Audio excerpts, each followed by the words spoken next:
Yan mga guys, gabi na, magbigay lang po ako ng update dito sa ginawa nating Ito umaandar na po ito pero bukas po umaandar natin. Pero mga guys, meron lang akong dapat yung malaman sa mga maglo-long drive tong parating na summer, itong mga weekend na yung sinatawag nilang yung mahal na araw, pero minsan ang tawag natin dyan yung Good Friday o kaya vacation day. Mga guys, kung kung balak nyo po mag long drive, o reminder lang po, magpa-check na po kayo ng sasakyan kung saan man kayo malapit. Huwag nyo pong iugali po yung itong araw, halimbawa ngayon, bibiyahe kayo ngayon linggo, bibiyahe kayo sa Martes, Lunes, mag-check up po kayo. Dapat po mas maganda 3 days or 1 week before bago yung larga nyo po. Nagawa na dapat sana yung sasakyan nyo. Kasi po, unang-una, halimbawa po, nagpa-check tayo ng overheat. May nakita lang ng mekaniko, mahina yung kan. Ngayon, kung pinalitan yung kan, yun lang nakita ng mekaniko. Tapos, maglo-long drive na, yung pala, ang problema, yung radiator madumi na, isa sa aberya na naman yan. Tapos, kung ang tinakbo nyo mga guys, more than 100,000 na, i-check nyo na po yung alternator nyo. Kasi po, minsan po nyan, pusa na lang po bumibigay po nyan. Baka po mamaya, pagdating nyo po sa gabing biyahe, naka-headlight po kayo, naka-stereo, naka-full yung aircon, baka po bumigay ang alternator. Pangatlo po, i-check nyo po yung yung starter po. Ulitin po natin mga guys. Ang sasakyan po kung 100,000 na po yung tinakbo, doon na po lumalabas yung mga problema. Alternator, starter, ganun din po sa mga ilaw, headlight, gulong. Yung gulong nyo mga guys, meron po hangganan po niyan. Pinakadabas po na halimbawa 5 years po niyan, 4 safe po yun. Pero kung 7 years na po siya, baka po mag long drive po kayo, naka seating capacity, tapos wala, hindi ka nagpahinga, baka sasabog po yung makina. Yun lang po ang natin dito. Kasi po mga guys, December, itong sasakyan na to, ginagamit po kahit sa bagay, nung December, hindi na nakatikim ng malamig na panahon. Kasi po mga guys, ganito po yun. Ito po, long drive din, galing Bulacan to, kasi long drive na rin po yun Bulacan to Maynila. Nung una po, ang una pong tinignan po, radiator, pinalitan yung radiator pan hanggang radiator. Yun pala mga guys, meron nung dun sa sunod-sunod na overheat, meron na palang tama yung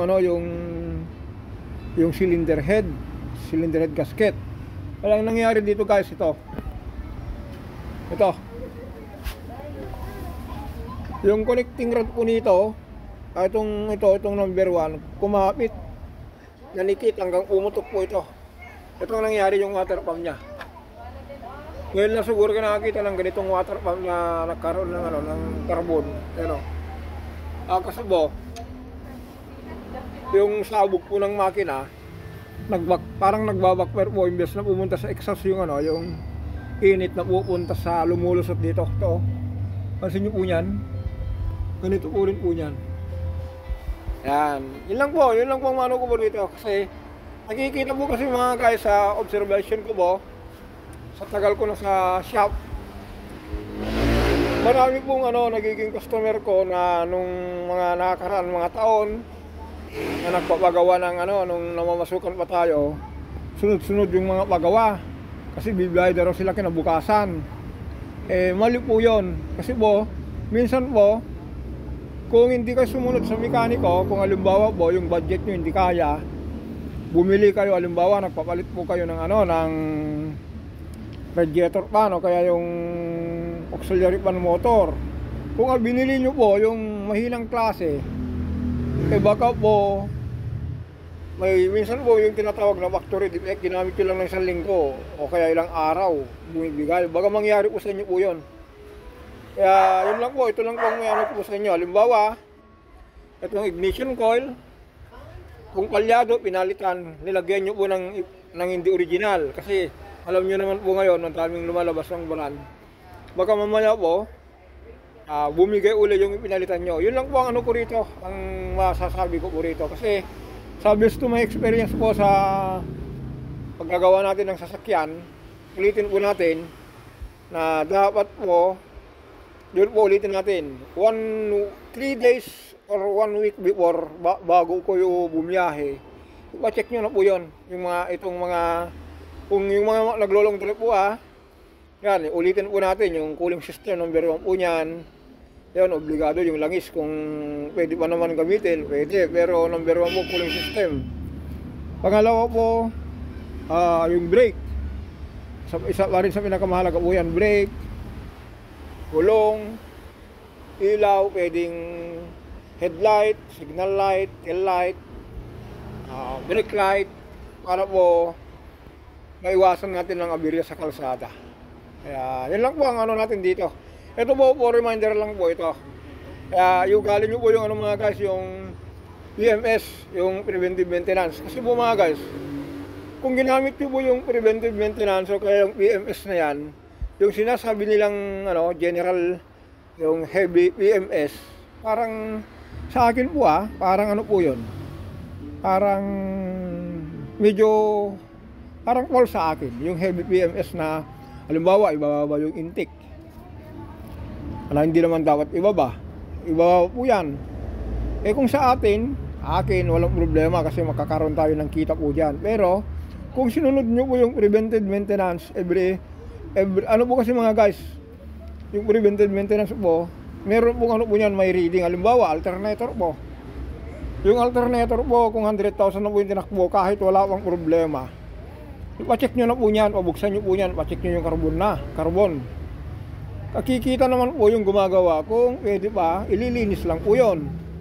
Yung starter naman po, kahit po 1 click, pagdating po sa carbon, kung medyo manipis na, pwede nyo naman po papalitan yung carbon lang. Pero kung pwede naman ilinis, mas maganda kung ilinis pa rin.